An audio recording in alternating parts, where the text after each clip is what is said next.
नमस्कार, आप सभी का स्वागत है हमारे चैनल पर। मैं संचित भारद्वाज आपके साथ। और दोस्तों, अभी मैं और मेरी पूरी टीम मौजूद है गाजीपुर बॉर्डर पर, जहां पर हम बात करेंगे अपने किसान भाइयों से और उनकी जानेंगे उनकी मांग, जो जिस तरीके से वो विरोध कर रहे हैं इस कृषि कानून बिल का। और 2 महीने हो चुके हैं और इस बिल को काला कानून बोला जा रहा है, तो ऐसा क्यों है? तो बात करेंगे हम सर से। सर, आपका नाम?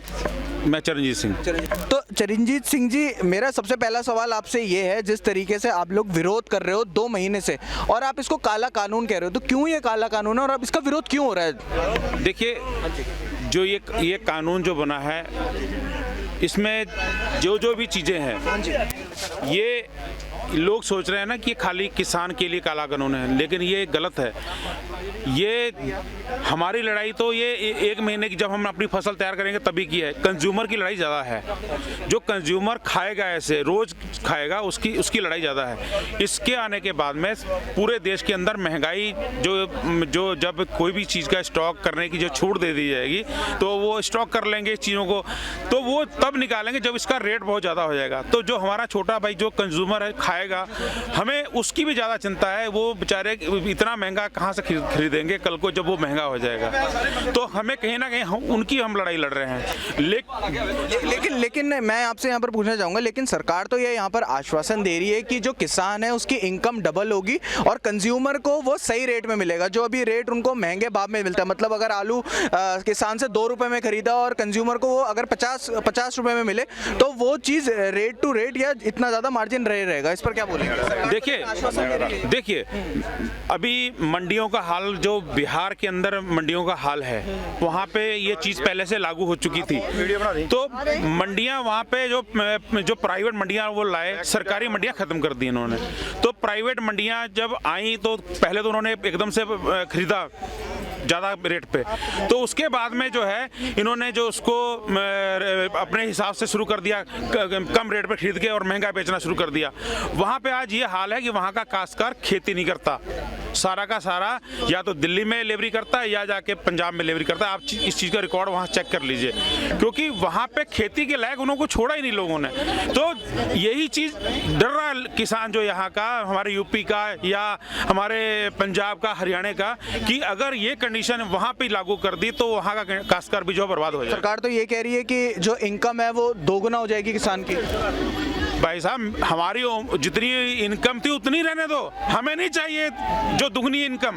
हमें पता है इसका अंत क्या होने वाला है। हमें जो दुगनी इनकम हमें कतई नहीं चाहिए, हमें तो जितनी हमारी है उतनी ही चाहिए। हम आपको एक छोटी सी एक कहानी सुनाते हैं। एक गांव के, जैसे ये कानून आपने पूछा कि ये खतरनाक कैसे है, एक गांव के अंदर एक बाहर से कंपनी वाले आए, उन्होंने आके वहाँ पे ढिंडोरा पिटवाया कि इस गांव के अंदर जितनी भी बिल्लियाँ हैं वो बिल्लियाँ लाओ, हम वो बिल्लियों को जो है 100 रुपए में मतलब खरीदेंगे। तो गांव के सब लोग, हमारे लड़के बच्चे लगे, उन्होंने जो बिल्लियां जो है 100 रुपए में बिल्लियां लाए, वो बिल्लियां उनको दे दी। उसके बाद में सारी बिल्लियां उन्होंने अपने कब्जे में ले ली। एक मकान के अंदर उनको दूध पिलाया, रोटी पर ब्रेड खिलाया, उनको खिलाने लगे, उनकी सेवा करने लगे। उसके बाद में एक कंपनी और आ गई, उन्हीं की वो आई और उन्होंने आगे एक डेरा नंबर अपना लगा लिया। उन्होंने कहा कि गांव के अंदर कोई बिल्ली अगर हो तो हमें लाके दीजिए, हम 500 रुपये में बिल्ली लेंगे। तो गांव के अंदर 2-3 बिल्लियां बची थी, मेरे जैसे वो और मेहनत करके लेके आए, तो वो 2 बिल्लियां जो लाए पकड़ के उनको दे दी। उन्होंने कहा कि 500 रुपये अपना ले जाइए। उसके बाद में वो रात में गायब हो गए। 500 रुपये जो बिल्लियां ली थी वो रात में गायब हो गए। और दूसरे वाले जो है वो उनके जो काश्तकार लड़ पड़े, उनके गाँव वाले की ऐसा है भी हमारी बिल्लियां जो वापस दो। वहाँ पे 500 रुपये बिल्ली वाले आ गए। तो वो जब जाके वहाँ पे लड़े तो बोले कि आपकी बिल्ली को हमने दूध पिलाया है, उनकी सेवा की, हम 100 रुपये में नहीं देते वापस, आप 300 रुपये वापस ले जाओ। उन्होंने कहा यार चलो 200 रुपये फ्री भी बचेगा। उन्होंने 300 रुपये बिल्लियाँ वापस दे दी उनकी। जब तक वो बेचने गए वो 500 वाले भी भाग गए। उन्हीं की बिल्ली 100 रुपये में लेके उनको 300 रुपये में बेच दी, 200 रुपये प्रॉफिट लेके चले गए। ऐसे हैं इनके कानून जो हमारे ऊपर थोपे जा रहे हैं। बिल्कुल। लेकिन सर, जो आपने अभी जो ये एग्जाम्पल दिया, ये किसानों के साथ जो था ये पहले होता था। जैसे वो प्राइवेट मंडी में जाता था, वहाँ के कुछ बीज के उन्हें लोग मिलते थे, वो उनका कहीं ना कहीं जब किसान की जब बिक्री नहीं होती थी तो वो लोग उनका फ़ायदा उठा देते थे। लेकिन मोदी जी तो यहाँ पर ये ये कह रहे हैं कि ये कानून इन सब चीज़ों से बचाएगा और बात भी करने के लिए तैयार है, लेकिन आप लोग बात करने के लिए क्यों तैयार नहीं है? 10वें 11वें दौर की भी बातचीत खत्म हो चुकी है, लेकिन बात क्यों नहीं हो रही? देखिए, ये जो कानून है, ये कानून आने वाले जो हमारा आने वाला जो हमारी पीढ़ियां हैं उनके लिए कहीं ना कहीं से ये बहुत खतरनाक हैं। इन्हीं की लड़ाई हम लोग यहाँ पे लड़ रहे हैं कि हमारे आने वाली नस्लें हमें ये कोसे नहीं कि जब ये कानून पास हो रहे थे, जब ये कानून पास हो गए आप लोगों ने हमारी इसका विरोध क्यों नहीं किया? इसीलिए हम लोग इसका विरोध करने के लिए आए हैं और इसका विरोध हम लोग जब तक ये कानून वापस नहीं होता हम विरोध इनका करते रहेंगे। सर, हमने देखा है कि इतने सालों में जो किसान होता है, किसान एक सीधा साधा व्यक्ति होता है और वो एक अपनी आम जिंदगी बिताता है, तो हम देखते हैं कि किसानों के साथ किस तरीके से जुल्म होते हैं इतने सालों में। 2019 में 10,000 से ज़्यादा किसानों ने आत्महत्या कर ली, तो ये बिल तो लाया ही किसानों के लिए है और कोई नई चीज़ लाई है, तो क्यों मानने के लिए तैयार नहीं? देखिए, पहले ये था, किसान पहले से भी बहुत परेशान था और सरकारों से भी परेशान था, लेकिन वो इनका मांस नोचते थे, मांस नोचते नीचे हड्डियां रह गई। अब कहीं ना कहीं इनको ये जो चीज़ लाई गई है इससे हम लोगों को ये डर लग रहा है, डर पूरा पड़ गया है कि ये जो है हम लोगों को बिल्कुल बेचने की तैयारी है, क्योंकि पहले तो कुछ हमारा मांस ही नोचा जा रहा था, लेकिन अब तो बिल्कुल पूरी तरीके से जो हम लोगों को बेचने की तैयारी है। जैसे पहले आप कह रहे थे ना, कुछ काश्तकार फांसी लगा के मरते थे या वो करते थे, लेकिन ये जो आज की कंडीशन है इस पे तो सारा ही हम लोगों को अंधेरा नजर आ रहा है। नोच कौन रहा है आखिर, ये मैं आपसे देखिए, जो सिस्टम है, जो इनका सिस्टम, जो ये कह रहे थे कि सिस्टम जो बना हुआ था किसान के फेवर में नहीं चल रहा था, जो सारा का सारा सिस्टम यही सारा नोच रहा था, और अब जो ये हम लोगों को समझाने की बात कर रहे हैं कि हमने ये जो सिस्टम बनाया आपके लिए बहुत अच्छा बना दिया है और ये आपकी आय दोगुनी हो जाएगी, हमें तो कहीं से ऐसा नहीं लग रहा। जैसे हम लोग जहाँ पे रहते हैं वहाँ पे गन्ना प्रधान क्षेत्र है, गन्ना, वहाँ पे गन्ना मुख्य फसल है हमारी पिछले साल की पेमेंट नहीं मिली। पिछले साल का गन्ना मूल्य भुगतान हमें अभी तक नहीं मिला। हमारी 3 मेले फैक्ट्री चलते हुए हो गया, हमारे आज तक हमारा जो गन्ने का मूल्य कोई तय नहीं हुआ। आज हमें पता लगा है कि जो हमें भुगतान देने की तैयारी दिया जा रहा है 225 से कम करके 285 रुपये कर दिया है। 325 रेट था, आज हमें 285 रुपये कर दिया गया है। बताइए हमारी आय दोगुनी कहाँ से हो रही है? हमें तो पत्रकार महोदय ये नहीं पता लग रहा कि हमारी आय दोगुनी कहाँ से हो। चलिए एक आखिरी सवाल आपसे पूछूंगा, फिर मैं सर पर आऊंगा।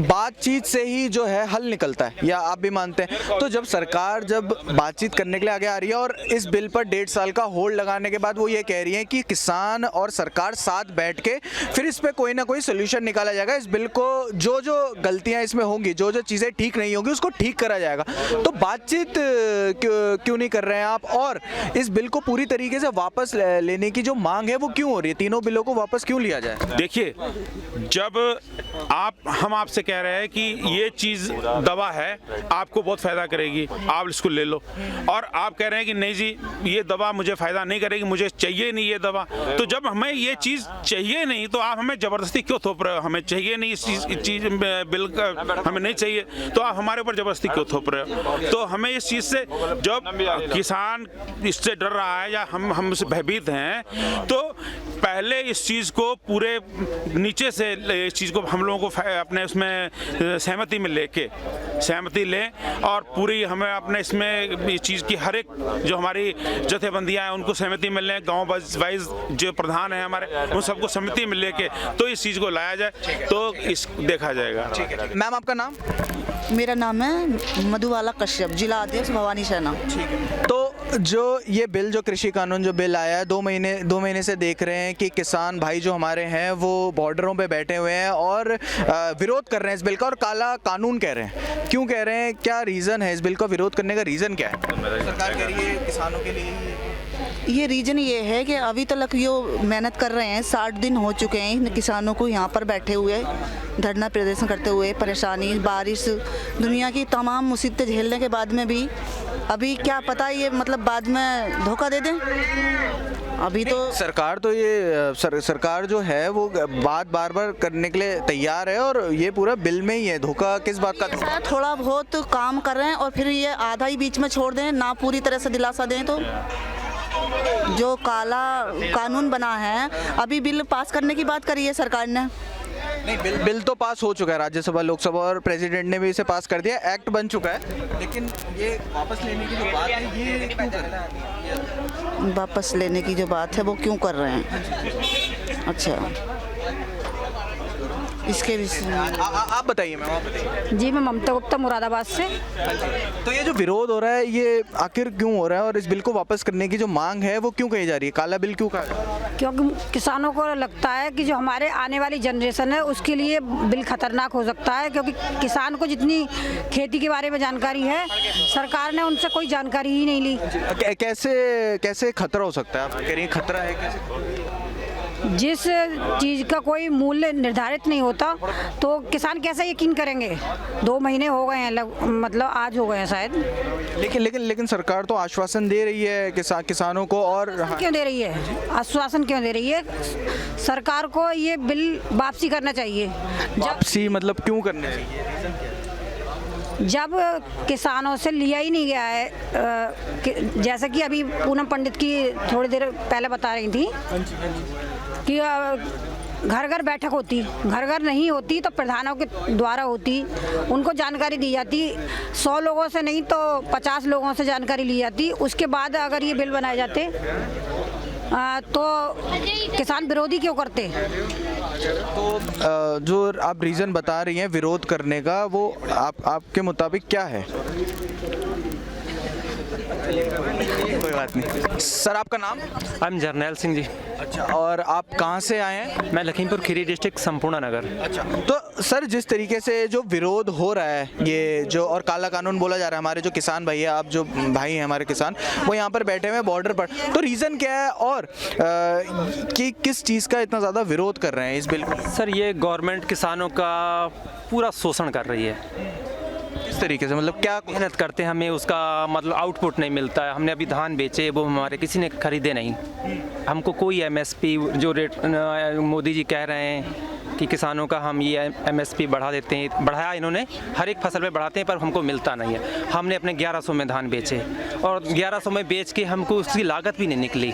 लेकिन सरकार तो अब आश्वासन दे रही है और लिखित में भी दे रही है कि जो ये है जो एमएसपी जो है वो रहेगी, एमएसपी पे किसी भी तरीके की कोई हटाई नहीं जाएगी एमएसपी, और जितना रेट होगा उतने ही रेट में खरीदी जाएगी, मिनिमम सपोर्ट प्राइस वही रहेगा। एब्सोल्युटली सगुफा है, एब्सोल्युटली सगुफा है।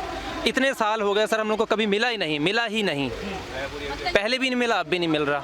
हमको तो पिछले साल की यूपी गवर्नमेंट गन्ना भुगतान नहीं कर पाई पिछले साल का। इस समय 2 महीने हो गए यूपी की फैक्ट्रियाँ चलते, अभी तक नया भुगतान तो मतलब नाम ही नहीं है। लेकिन हम यहाँ पर मिनिमम सपोर्ट प्राइस की बात करें तो सरकार तो यही कह रही है ना कि मिनिमम सपोर्ट प्राइस जो है रहेगा, और जैसे पहले ये होता था कि 2000 की जो फसल होती थी, 2000 का जो कुछ भी किसान जो देता था वो 1900 रुपये या 1800 रुपये में उसको बेचना पड़ता था जो एमएसपी, लेकिन अब वो 2000 मिनिमम सपोर्ट प्राइस रहेगा। अगर इससे कम की खरीद होगी तो उसको जेल हो जाएगी, मतलब जो भी खरीदेगा, जो किसान को इस तरीके से एक्सप्लॉइट करेगा, फिर किस चीज़ की दिक्कत है? क्या मांग? सर, हम भरोसा नहीं कर सकते इस गवर्नमेंट पे, बिल्कुल भरोसा नहीं कर सकते। भरोसा करने का कारण क्या है? हमें गन्ने का भुगतान पिछली बार का तो ये दे नहीं सके।